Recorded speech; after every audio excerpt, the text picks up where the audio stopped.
Yeah, that's it. All good. Okay, Shania, broadcast all good to start? We're on, Chair. Yep. All right, thank you. I'll just make a opening statement. I declare open the Joint Standing Committee on the National Capital and External Territories biannual public briefing with the National Capital Authority. In accordance with the committee's resolution of 1 August 2019, this public briefing will be broadcast and the proof and official transcripts of proceedings will be published on the Parliament's website. I remind members of the media who may be present or listening on the Parliament's website of the need to fairly and accurately report the proceedings of the committee. Today's public briefing is the fourth of the 46th Parliament and is something that the committee usually undertakes to do twice a year. It provides the NCA with the opportunity to bring the committee and its members of the public up to date with the projects and issues it is working on. It also allows us to ask questions and raise matters of interest on the public record. Today's briefing is a rescheduled one after it unfortunately had to be postponed at short notice on the 25th of November due to events beyond the committee's control. We regret any inconvenience caused and thank the NCA and anyone watching online for returning to be with us today. I now welcome the representatives of the National Capital Authority to give evidence today. For the Hansard record, would you please state your full names and the capacity in which you appear before the committee? Thank you, Chair. Sally Barnes, Chief Executive. Chair Andrew Smith, Chief Planner. Chair Colleen Davis, Acting Chief Operating Officer. Thank you. And I will ask the committee members to please introduce yourselves. I'm Dr. Sam McMahon, Senator for the Northern Territory. Dave Smith, a member for Bean in the ACT. Senator Matt O'Sullivan, Senator for Western Australia. Thanks for joining us today. Thank you. Although the committee does not require you to give evidence under oath, I should advise you that this hearing is a legal proceeding of the Parliament and therefore has the same standing as proceedings of the respective houses. Giving of false or misleading evidence is a serious matter and may be regarded as a contempt of Parliament. The evidence given today will be recorded by Hansard and attracts parliamentary privilege. To minimise disruptions to the hearing, I remind members and the witnesses to please use a headset if you have one and mute your microphone when you're not speaking. If you're disconnected, please reconnect using the details you have been provided with. I would now invite the members of the NCA to make a brief opening statement before we proceed to discussion.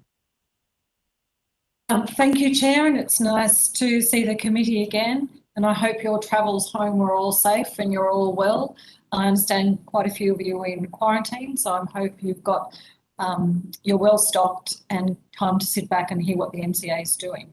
I'd like to start by acknowledging the traditional owners of the land where we do all of our work, and that's the Ngunnawal people, and to pay my respect to their elders, both past, present and emerging, and to acknowledge that they've been on this land, on this country for tens of thousands of years and have huge connections to the landscapes, and their stories are in the land in which we manage on behalf of all Australians.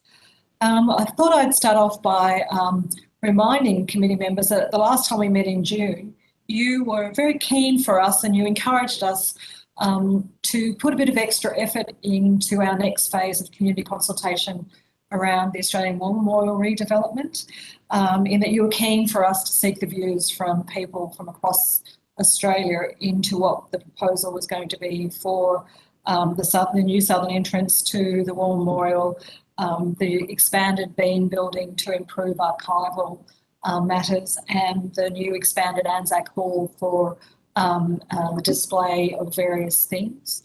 And I'm pleased to say that we did just what you asked us to do. We undertook an extensive advertising campaign, both in print media and social media. And we were able to secure 587 submissions. But the most pleasing was that they were from people from across Australia, in that there were 180 from New South Wales, 129 from Queenslanders, 112 from people in the ACT, 90 from Victorians, 41 people from Western Australia responded, 21 from South Australia, 11 from Tasmania, and 3 from the Northern Territory. We also ran some information sessions that from the National Library here in Canberra, but we live streamed it to all of Australia and then kept the sessions on our website. And those sessions were actually the architects who were involved in the new designs, the 3 packages, so 3 sets of firms, explained in those information sessions their thinking and what they were trying to achieve and what they took as the backdrop to their designs and how it related to the Griffin Plan, to the work of the National Capital Plan, and how it would benefit the visitors to, and the people who work there and the people who visit. So the other thing was the responses came not just from capital cities, but from regional areas. And so we were very pleased with that, very pleased to report that to you. And also to say that with that expanded response from across Australia, we found that 73% of people who responded, this public sentiment was that 73% of respondents supported the works that were going to be done at the War Memorial. And interestingly, if you took out the responses from Canberrans, it was 86% of people outside Canberra supported those works, those 3 packages. Now, that of course is interesting to note, but from the NCA's perspective, while we're very pleased that people are supportive of the works as a whole, our main interest is to make sure what's built there it strengthens the integrity of the National Capital Plan, provides a link to the thinking in the Griffin Plan, and enhances that national cultural institution. And we were pleased, I'm pleased to report that we concluded that the proposed works had been designed in a manner to strengthen the geometry of the Griffin's Plan, with the alterations strengthening built elements of the site and the land access. We felt that the proposal was an evolution of the Australian War Memorial, which is widely accepted as a successful reinterpretation of the 1918 Griffin Plan. We also thought that the architectural massing, scale, use of materials and finishes, proposed plantings, hardscapes and softscapes were of a quality and design that are complementary to the site and its immediate surrounds, and that the proposed works achieved a harmony between the architecture and landscape and gave continuing effect to the City Beautiful and the Garden City characteristics of the National Capital. So on the 22nd of November, taking into account things that came through the consultation process and other suggestions, and noting those, we were in a position to approve the proposals, and now the Australian War Memorial will get on with the tender processes and finalising and getting on with the works. So thank you, Chair, for your encouragement, and we're very pleased with the outcome and hope the committee is as well. Thank you very much. We'll now proceed to questions. Mr. Smith, did you want to go first?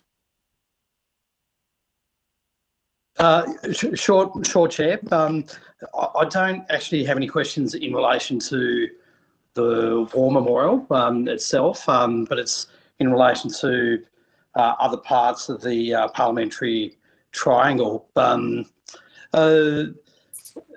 There have been reports recently that the business case for a national resting place has been effectively finalised, which, of course, if anyone involved back in the last major inquiry, I think it was one of the main recommendations. So that's good to know. I'd be interested whether the NCA could give the committee an idea of the likely locations of the National Resting Place. I imagine there might be more than one potentially earmarked for the National Resting Place. As you mentioned, there was a recommendation in the previous inquiry around what was missing in the National Triangle was an institution for the Indigenous Cultural Institution, and that in the last budget there was money for IATSIS to do a business case for such an institution. The members of IATSIS came and discussed a range of issues with the NCA board and staff, and about some of their aspirations. I understand that matter is still within government, so I really can't comment on where the business case is up to, or at this stage the location. It's a matter for government, and we haven't been advised. Okay, I think it was in the Canberra Times either yesterday or in the last couple of days that it's been finalised. I think, look, what would be useful for the committee would to get an understanding of that likely location, I guess, once that business case has been released. Correct. Yes. So the National Triangle and the Parliamentary Zone has a number of campuses that would be suitable for an institution like that. And I imagine the business case would explore a number of options. But as I say, I haven't been advised as to if the business case has been approved or the particular option that's been chosen. It's possible you might hear that it's captured in the economic update in the next couple of weeks. So hopefully there might be some funding attached to it. But so what might be a couple of the suitable locations? Well, it would be a welcome addition to the National Triangle, as I said, based on the previous work and the ideas put forward by IATSIS. Around the National Library and anywhere around this where we are in the Parliamentary Zone, there are already sites that could be earmarked for such an institution. They're core there in the various campuses. Would you like to explain how the campus is? Certainly, Mr. Smith. The way the Africa Capital Plan describes future development in the Parliamentary Zone is really around sort of what smaller park areas, which we call campuses, and this institution, should government choose to support it, presents a unique opportunity to tell the story of Australia's first peoples in the symbolic centre of the nation, in the democratic centre of the nation. And so a number of options for sites exist, but given the significance of the subject matter and given the nature of the other assets within the Parliamentary Zone, including Reconciliation Place, I think it's likely that some sort of relationship between the artworks on Reconciliation Place is likely to emerge through the final selection of siting and ultimately how any future design might evolve. Thanks, Mr. Smith, Ms. Barnes. Look, another question. We often do reports in this place, and sometimes they take a bit of time to translate into action. But I was wondering whether you might be able to give the committee an update of where the National Memorials Committee is at and the reforms and recommendations proposed in that space. And in providing that response, would you be able to possibly provide some detail of how often the existing committee has met over the last couple of years, despite COVID, and whether the recommendation to add 2 Canberrans to that committee, whether that's occurred and who those Canberrans might be? So there was the inquiry into the etched in stone inquiry into the administration of the Memorials Ordinance, and the government response was released in 2019. We're working through the government response in consultation with the Department of Infrastructure, Transport and Regional Development around those recommendations. But the other thing to note is that the Memorials Ordinance 1928 will sunset next year. So there's been a process working through that ordinance, a sunsetting process. My understanding is that the revised ordinance is nearly ready for public consultation. That's a matter for the department, but I understand when that ordinance has been updated and modernised and it will go for public consultation probably the first quarter of next year, really, and that will be a chance to look at the membership and formalise who the new members might be. Thanks, Ms. Barnes. Just on that membership, one of the recommendations back in 2019 was to actually fill those 2 positions, and obviously understanding that there had to be a further look at the actual membership. It's actually, for other committee members who may not be aware, it's very high level, and it made sense to have a look at it. So those positions haven't been appointed. Is that correct? At the moment, the membership is the Prime Minister, the Minister for Regional Development, the Leader of the Government in the Senate, the Leader of the Opposition in the Senate, the Leader of the Opposition in the House of Representatives, the Secretary of the Department, and an officer appointed by the Minister, and 2 other members appointed by the Governor-General. They haven't been appointed. But the committee it's fair to say the committee meets on a needs basis. If there is a new memorial or consideration of a new memorial, it meets to consider those. It's probably met 3 times in the last few years. It met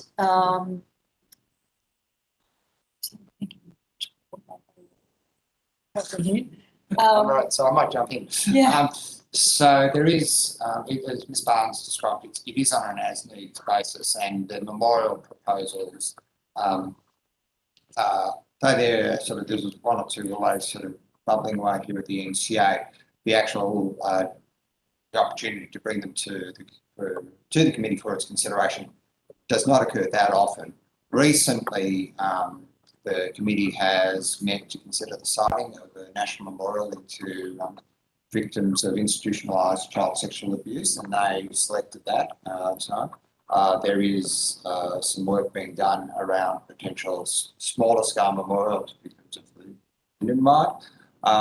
And so there's these sorts of meetings happen once, without being too precise, maybe once a year.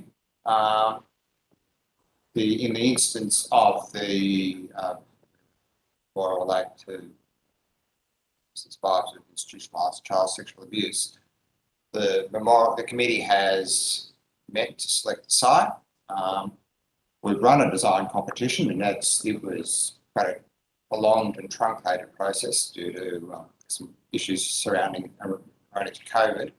But the next time the committee meets, it's likely to be asked to consider the design of that memorial. So, look, I guess just to follow up, it's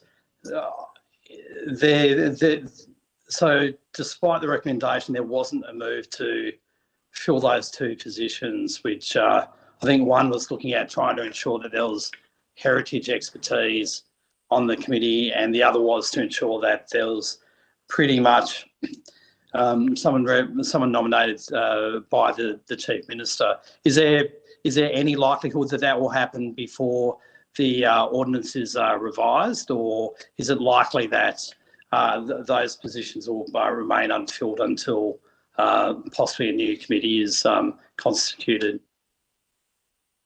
That would be a matter for the government and the minister. At this stage, I don't have any insight into any recommendations going forward. But clearly there isn't a recommendation to fill the positions, I imagine. You could probably tell us that. Well, the positions are appointed by the Governor-General, and that's a matter for government. Yeah, but you're not aware of any recommendations to fill those positions? I'm not aware of any recommendations at this stage. Okay. Look, thanks for that. I think it's as I said, it's sort of it's a report that was handed down in 2011, then had some actions in 2019. Let's hope next year we can see some action. And just a last one from me. I've received some correspondence, as has my colleague Senator Gallagher, around rabbits in the parliamentary triangle. I'm sure my colleagues have seen enough of them. It's obviously particularly an issue in Commonwealth Park. Is there any plan in terms of how to deal with that rabbit infestation? We could talk weeds next, because as well as rabbits, we've got weeds. The rain's been terrific, but weeds across Canberra are out of control. So, but you're right, rabbits are always an issue for us. We've got ongoing management plans in terms of how we work to manage those numbers. Our preference is not to use poisons, in that what we do know is some of the larger birds in Canberra actually, rabbits are their natural diet. And in fact, I've seen raptors swoop twice and pick up kittens from Kings Park and take them away to nests. So our preference is to minimise the use of poisons. We do some targeted shooting in some places. We've got to be very careful about that. And we try and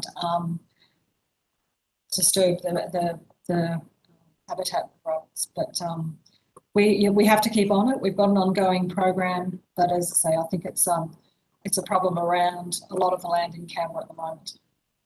And I think, look, the concern would be just about the potential damage to the parklands. We map those and we haven't seen a big increase of damage to the parklands. There are some areas where there's sparsity of vegetation, but it's not growing, and we keep trying to keep the rabbits under control. Thank you, Ms. Barnes. Thank you. Senator O'Sullivan, do you have any questions? Got just a few, and I just on the rabbit side. While I was last there, I rode around the lake and almost collected one over. I think it's the Dairy Road. I think it is at that end, and I tell you, they're certainly feasting on something, because they're the biggest rabbits I've ever seen. Look, my questions are in relation to just in sort of following on from David's questions, just in relation to the memorials and in particular the statues. See the media report of the new statues that were unveiled for Neville Bonner and I think Dorothy Tangney and Ed Lyons, I think was right. And I haven't seen those yet, but I'll have to find out where they are and go and visit them next time I'm over. But I'm just interested in understanding the this was a really positive step in acknowledge. I think it's one of the first from the media reports, one of the first statues recognising leadership from Neville Bonner as the first Indigenous representative in Parliament, in the Senate, and of course Dorothy Tangney and Ed Lyons, first female representatives in the House and in the Senate as well. So what steps have been taken to acknowledge and recognise other significant leaders that have got prominence in Australia's history across the parliamentary triangle and the broader area? So you're correct, Senator, that there hasn't really been, or there is no recognition in the National Triangle of any female representatives in Australia's Parliament or Indigenous representatives in terms of statues. So the government in the last budget allocated funding to the NCA to bring forward 2 statues. One has actually got 2 statues, but it's one memorial. Well, it's not a memorial, it's a sculpture. It's one artwork. Yeah. And what it does is it actually commemorates the first female representative in the House of Representatives and the first female representatives in the Senate. Yeah.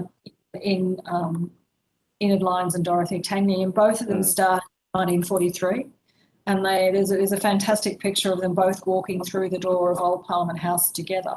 So we've been working with both families on what that sculpture might look like. And just last week... so it hasn't been, sorry, I misunderstood. So just last week, there has been a big step forward in that last week, both Houses of Parliament were asked to consider the site and the design for that sculpture, and it was both Houses of Parliament, there was motion passed to go forward with that work. So anything that's in the parliamentary zone has to be approved by both Houses of Parliament, and that's so that people from across Australia and their elected representatives have a say in what happens in the national capital. So now we've got that approval. And where is it? The Tangy Lion sculpture is going on the corner of King George Terrace and the eastern side of the Museum of Australian Democracy. And it's at Parliament Drive, and they'll be heading towards Parliament, and they look very very excited and joyful about their new role, and that they're really going to get on with business. And they will be on the pavement. So they'll be similar but different to the Chifley Curtin sculptures, the statues you would have seen as well, the artwork. And that now we've got approval through Parliament, we'll get started with that. And that should be finished by the end of 2022. And so when you're here next year, come and see those towards the end of the year. The Neville Bonner sculpture as well, we've been talking to the Bonner family. And once again, it's about what the family and how they'd like their loved ones portrayed in the capital. And we're still developing what that artwork might look like. And so that hasn't been to Parliament. Right. It will probably be a similar, well, you'll be able to see it along that same stretch of road. We're not quite sure where that one will be just yet because we haven't confirmed that with the family. And are there plans for other commemorations as well? Well, the NCA is thinking of a way. So Marianne Mahoney Griffin, who was part of the Griffin Plan and influential in how Canberra looks and feels and its setting, particularly its landscapes, she would have turned 150 this year. So we were thinking around that commemoration for Marianne, but we haven't quite finalised that yet. We've actually got quite a bit of work on our plate at the moment, Senator, so we might just get these other ones over the line. No, fair enough. Who else might be commemorated? But it's a huge step forward to have women, first Indigenous Member of Parliament commemorated here in the National Triangle. Yeah, no, it's very good. And I went to, because we recently celebrated Enid Lyons' first speech. I think that was about probably 18 months ago. It's just pre-COVID, because it was a function at Old Parliament House. I don't know if you were there, and there was a reenactment of her speech there. It was a fantastic event. So it's very important and good that that's happening. You mentioned the museum for, I'll get the title wrong, but the Democracy Museum. That's open, isn't it? Yep, that we don't have any operational responsibility for that, but it is open at the moment. I think most of the national cultural institutions, I think all of the national cultural institutions have now reopened with the COVID safe conditions. So most you have to book a time. So they actually okay. So you wouldn't have patronage details, numbers, or anything like that. No. Okay, that's fine. I was just interested to see how it's gone in comparison to other facilities. Obviously, it's open in this era of COVID and things have been limited. Interested to see how it's gone in comparison to others, but you can't do that. That's all from me, Chair. Thank you. Very much. I see that we've been joined by Mr. Snowden. So welcome to you. And would you like to ask any questions? No, I want to apologise for being so slack. I'm afraid I was caught in between and couldn't get to my iPad at the appropriate time. So my apologies. So the last thing I'm going to do is hold you up. So my apologies and thank you. No worries. Well, we do have time. So if you do think of anything, you're welcome. Thank you. I've just got a couple. With regards to the War Memorial, there seems to have been a fair bit of angst about the trees that have been planted. Can you provide any sort of commentary on that? In the early works package, there was a proposal from a War Memorial to take trees down to allow for some of the works. But there's also, we've asked them to put in more trees than they're taking out, and we've made sure that they're not the most significant trees. Would you like to talk more about that? Yeah. Yes, Senator, the Chair, as Ms Barnes described, the initial application for early works, which was excavation, demolition of Anzac Hall and some fairly significant works to the setting of the War Memorial, did contain quite a large number of trees. The NCA worked with the War Memorial to really test whether or not that number of trees was necessary to remove that number of trees. As it turns out, there were a number which could have been preserved, and we insisted that that occur. But also within that, we've made provision and made conditions of the removal of the trees for a greater number of trees than they had proposed to be reinstated once the works were completed. I'm sorry, Chair, I can't recall the exact number of trees we insist be installed, but we can give you those details once we go back to our office.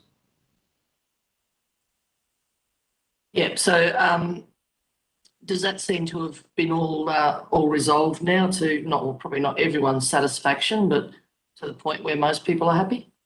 It's certainly resolved. We will continue to work with the War Memorial over the coming years to ensure that the landscape is of a standard appropriate for that site.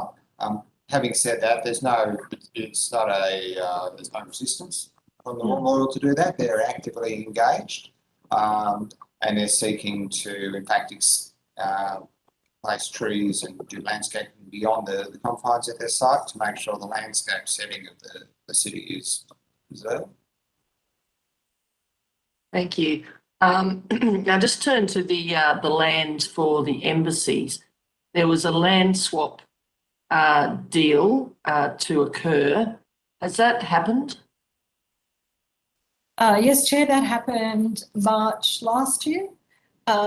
In that after negotiations with the ACT government for quite some time, probably 18 months to 2 years, it was agreed that we would swap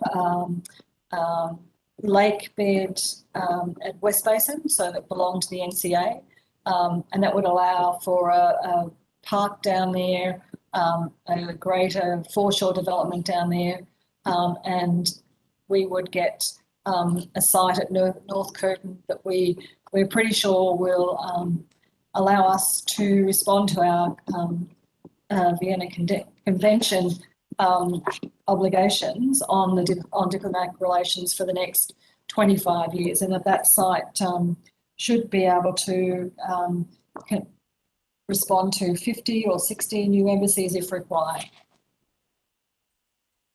Thanks. And has there been any development of that site as yet?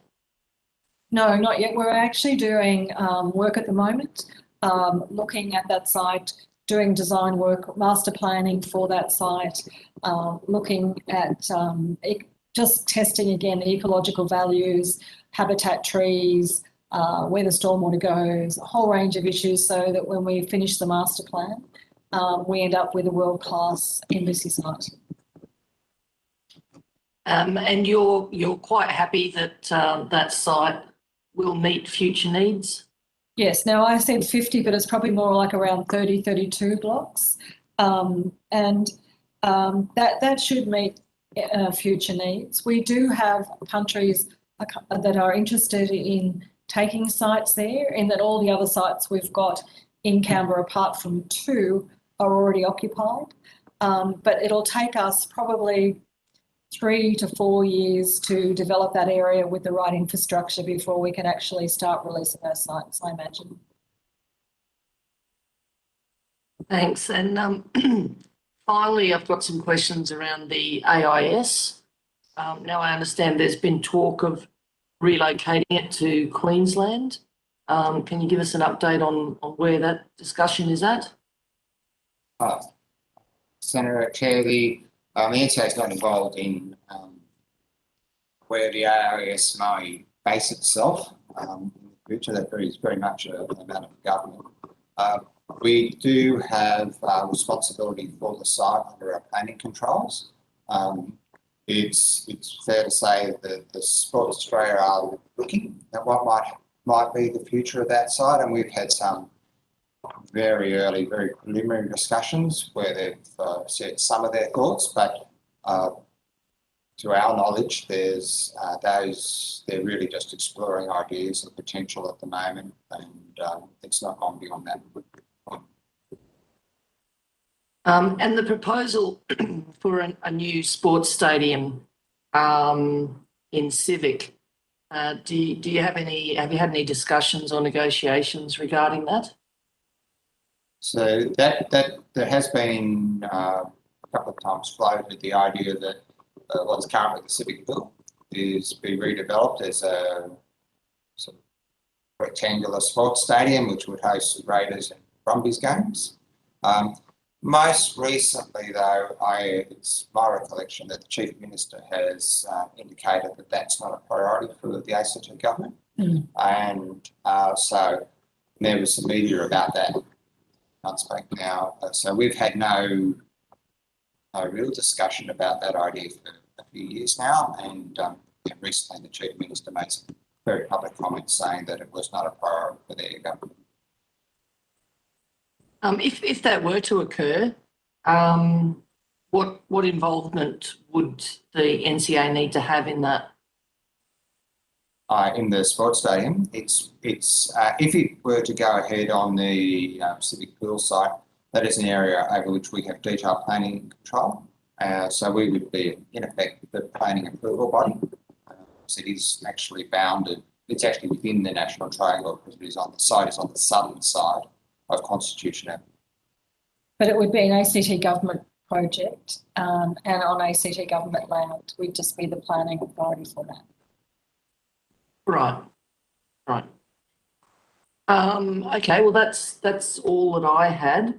We have got a little bit of time left. Has anyone else got any questions they'd like to ask? Actually, Chair, just a follow-up on the National Memorials Committee. Just to take on notice, could the NCA provide details of when meetings occurred over the last 2 years? Certainly. And, where possible, minutes for those meetings. Certainly. Thank you. Mr. Snowden, anything from you? I was very interested in that discussion about the sports stadium, though. So the Canberra Stadium out of Bruce, it's associated with the land adjacent to it, which is the sports mob. Do you have any interest in that land? Certainly. The NCA is, once again, it's the planning approval. Actually, it's as best as can be organised for where a Commonwealth entity runs a facility. The National Capital Authority is the planning approval body. We're aware that as part of the broader consideration of what happens out at the Australian Institute of Sports complex, the future of the outdoor stadium is being discussed. It's not an asset that the Australian Sport actually need anymore, and currently it runs as a leasing or licensing agreement with the territory government, who essentially run it as their facility. But we're not privy to the commercial terms of that relationship. But it is certainly a building that was built, I think, first stage was in 1977. So by contemporary standards, it's not a contemporary standard stadium, and I understand does present some real operational difficulties for anyone. So what sort of timeline are we looking at potentially for those sorts of decisions that need to be made around the future of that site? The NCA is not aware of Sports Australia's sort of position on that site. If they've reached even if they've reached a final position, I'm sure they're still looking at their options. And the actual timeline for any kind of decision about the future of the site will be a matter for Sports Australia and the government as well. But there's no inkling of it being imminent. Not that we're aware of. Not the NCA has received no recent advice that a decision is going to be made in the near future, but So that that's presumably I've not had a discussion with anyone at that organisation for at least 6 months, so I can't give you any further information. I'm sorry. but the future of that stadium might have a bearing on what decisions the ACT government might make in relation to a new development at the Olympic pool, presumably. Presumably, one would assume that if the Chief Minister's, basis the Chief Minister's announcements, there is an assumption that Bruce Stadium will be available for the future. for the foreseeable future. And there may have been discussions between Sports Australia and the ACT government, but we just don't know. Okay. No, thank you for that. Appreciate it. Thank you. Thank you. Senator O'Sullivan, any final questions? All right, well, thank you very much for your attendance here today. If you have been asked to provide any additional information, would you please forward it to the Secretary at your earliest convenience? You'll be sent a copy of the transcript of your evidence and will have an opportunity to request corrections to transcription errors.